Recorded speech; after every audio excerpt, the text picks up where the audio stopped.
پێش هەموو شتێک هەرچی گوناح و تاوانە دڵ ڕق دەکات، هەرچی چاکە کاریشە دڵ نەرم دەکات.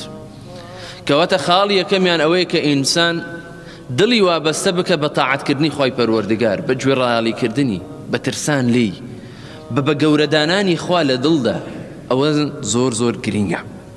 ئەوش بەوە دەبێت کە ئینسان ملکەج بێت بۆ خوا و پەروەردەکراوی دەستی قورئان بێت، لە خزمەتی قورئاندا بێ، قورئان بخوێنێتەوە بە تەدەببر و لێوردبوونەوە و تێفکرین، و هەروەها خۆی زەلیل بکە بۆ خوا لەو کاتانەی کە خەڵکی خەوتون، واتە شەو نوێژ بکە.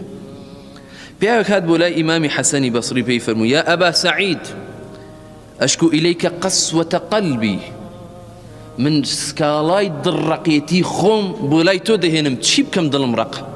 فەرمووی: ئەذبه بالذکری، بڕۆ ئەو دڕەقێتیت بتوێنەوە بە ذیکر و یادکردنی خوای پەروەردگار. ئەلا بذیکری الله تەطمئن القلوب، خوا دەفەرمێ ئایا بەهۆی دڵەکە، بۆی ذیکر و یادی خواوە دڵەکان ئارام نابنەوە، هۆگر نابن بە خوای گەورە، ئاسوودە نابن؟ بۆیە ئەو دڵت کە ڕق بووە ئەوە لە ذیکر و یادی خوای گەورە دووری، بۆیە دڵت خۆش نییە. بۆیە بڕۆ بیتوێنەوە بە ذیکرکردن و یادکردنی خوای پەروەردگار. ئیبراهیمی خەواس ڕەزا و ڕەحمەتی خوای لێ بێ دەفەرمێت: دەواء القەلب خەمسەة ئەشیاء، چارەسەری دڵڕەقێتی پێنجتە. یەکەمیان قراءة القرآن بالتدبر، قورئان بە تێفکرینەوە بخوێنیەوە. گرنگ نییە تۆ چەند ختمی قورئان دەکەی، گرنگ ئەوەیە تۆ کە ئاەتێک دەیخوێنیتەوە تی بگەی، کاری پێ بکەی.